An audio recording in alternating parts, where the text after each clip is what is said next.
So guys, మొత్తానికి మనందరం ఎంతో ఎదురు చూస్తున్న ఓజీ ట్రైలర్ అయితే రిలీజ్ అయింది. సో నిన్నే రిలీజ్ చేద్దాం అనుకున్నారు, బట్ ఎందుకు కొన్ని కారణాల వల్ల లేట్ అయింది. సో ఈవేళ అయితే ట్రైలర్ రిలీజ్ అవ్వడం జరిగింది. సో ట్రైలర్ అంతా చూస్తే రొటీన్ స్టోరీ లాగా అనిపిస్తుంది, ఒక రొటీన్ గ్యాంగ్స్టర్ స్టోరీ లాగా అనిపిస్తుంది. ఎక్కువ కాంప్లికేటెడ్ స్టోరీ అయితే తీసుకోలేదని అనిపిస్తుంది సుజీత్. ఎందుకంటే సాహో సినిమాలో మనందరం చూసాం, ఎందుకంటే స్టోరీ బాగున్నా అది కొంచెం ఎక్కువ కాంప్లికేటెడ్గా చెప్పేసరికి అది జనానికి సరిగ్గా అర్థం కాక ఆ సినిమా అయితే జనానికి పెద్ద ఎక్కలేదు. సో ఈ సినిమా వరకు మాత్రం ఒక routine back drop, like 10 years తర్వాత ముంబై సిటీకి వస్తున్న ఒక గ్యాంగ్స్టర్ స్టోరీ లాగే అనిపిస్తుంది. So normal Telugu cinema commercial story elements కానీ సీన్స్ కానీ ఉన్నట్టు అనిపిస్తుంది. సో అదే బెటర్ అనిపించింది నాకు కూడా. పవన్ కళ్యాణ్ గారితో ఎక్కువ కాంప్లికేషన్స్ పెట్టుకోకుండా ఒక మంచి హై ఇచ్చే సీన్లు ఒక 5 పడితే సినిమాకి దద్దరిల్లిపోద్ది, అందులో డౌట్ లేదు. ట్రైలర్ విషయానికి వస్తే బీజిఎం మరీ అంత కొత్తగా ఏం లేదు. సో ఎగ్జైట్ చేసే అంత విషయాలు ఏమీ లేవు బీజిఎం వరకు చూస్తే. ఎందుకంటే ట్రైలర్ ఇచ్చిన అంగ్రిచిత టీజర్ ఇచ్చిన కిక్ మటుకు ఇప్పటికొచ్చి వేరే ఇంకేది ఇవ్వదు. సో అంత కిక్ అయితే ఇచ్చేలా మ్యూజిక్ కానీ బీజిఎం కానీ ఏమీ లేదు. సో నార్మల్గానే ఉంది, అలానే బాగాలేదని చెప్పలేము. ట్రైలర్కి తగ్గట్టు ఆ సీన్స్ తగ్గట్టు అంతా పర్లేదు, బాగానే ఉంది. డైలాగ్స్ కూడా పెద్ద ఎక్కువ ఏం పెట్టలేదు.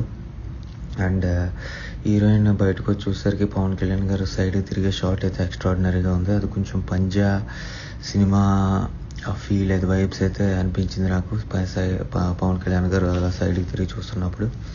అండ్ కళ్యాణ్ గారి లుక్స్ అయితే మొత్తం ట్రైలర్ అంతా కూడా అన్ని చోట్ల కూడా చాలా బాగున్నాయి. అండ్ ఫొటోస్ క్లిక్ చేసే షాట్ అయితే ఎక్స్ట్రాడినరీగా ఉంది. ఫొటోస్ క్లిక్ చేస్తుంటే ఒక అసిస్టెంట్ చెయ్యి అడ్డు పెడతాడు, ఆ షాట్ కూడా ఎక్స్ట్రాడినరీగా ఉంది.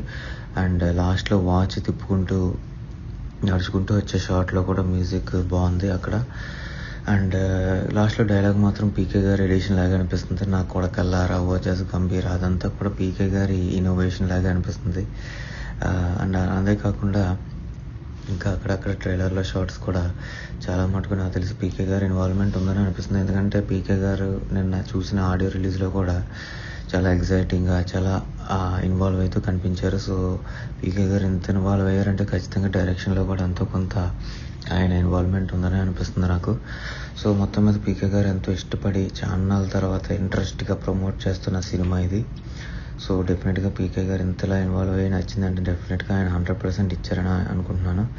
సో డెఫినెట్గా కంబ్యాక్ అయితే గ్యారంటీ అనిపిస్తుంది ఈ సినిమాతో పవన్ కళ్యాణ్ గారికి. బట్ ఒక విషయం ఏంటంటే పుష్ప 2ని బ్రేక్ చేస్తుంది అంటున్నారు అందరూ, 300 crores ఫస్ట్ వస్తుంది అంటున్నారు. బట్ అవన్నీ అయితే జరిగే ఛాన్స్ అయితే లేదు, ఎందుకంటే హిందీలో పెద్దగా ప్రమోషన్ చేయలేదు, పెద్దగా పవన్ కళ్యాణ్ గారికి అంత మార్కెట్ కూడా లేదు హిందీలో. అండ్ సో ఇక హిందీలో అయితే అంత ఎక్కువ డబ్బులు వచ్చే ఛాన్స్ లేదు. బట్ తెలుగు రాష్ట్రాల్లో మాత్రం డెఫినెట్గా చాలా వరకు డబ్బులు సంపాదించుకునే ఛాన్స్ అయితే ఉంది.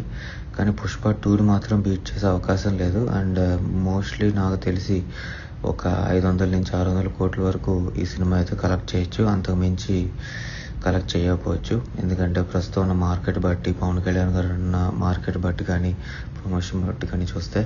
సో అది ఫ్రెండ్స్, డెఫినెట్లీ నేను కూడా వెయిటింగ్ ఓజీకి. లెట్స్ సీ, ఓజీ చూసాక డెఫినెట్గా మళ్ళీ ఒక రివ్యూ అయితే పెడతాను. మీరు కొత్తగా ఈ ఛానల్ చూస్తున్నట్లయితే డెఫినెట్గా సబ్స్క్రైబ్ చేసుకోండి, లైక్ చేయండి, షేర్ చేయండి. థ్యాంక్ యూ, బాయ్, జై హింద్.